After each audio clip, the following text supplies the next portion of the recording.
AITA for not watching my sister's dog? My sis and I have always had dogs.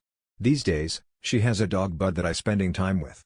So, occasionally, if my schedule permitted, I'd watch Bud when she traveled. However, she eventually just would either spring watching Bud on me at the last minute, or drop him off for days at a time, again, without asking. As much as I loved Bud, it was a pain for me because I had to go home to let him out or change my plans to be sure I was home to feed him and take him for walks. I wouldn't have cared if she asked first, but she just assumed I would do it all the time, and it was both annoying and made me feel unappreciated and taken for granted.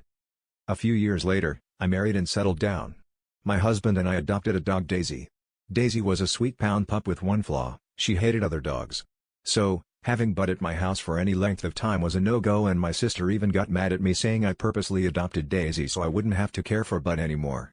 That truly wasn't the case. Daisy was in a bad situation that she needed to get out of quickly, so we took her in knowing nothing of her personality or quirks. She really was a fantastic dog except for despising other dogs. Miraculously, in the wake of this, my sister found a dog sitter on one of the dog-sitting sites who was great. She was flexible, adored Bud, and was a reasonable price, but she wasn't free, so my sister was still kind of salty about all of it, but it's part of owning a dog. The cost is not at all a hardship for her, she just doesn't want to spend the money on it. Sadly, Daisy passed away a couple of months ago. She was an old girl and didn't have a lot of time left when we took her in, but the loss still hurts.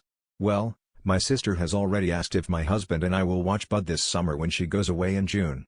Honestly, I don't want to go down that path again because we'll end up right where we started, with her dropping Bud off whenever she wants and as long as she wants. I just don't want to deal with any of it. Bud is great, but if I wanted a dog, I'd have a dog. Frankly, it's kind of nice to have a bit of a break from caring for a dog until my husband and I are ready to adopt again. She has done this with other things and there is no indication she is willing or able to change her ways, so I know she will go back to her old ways, and quickly. AITA for telling my sister no to watching Bud and having her book with her dog sitter?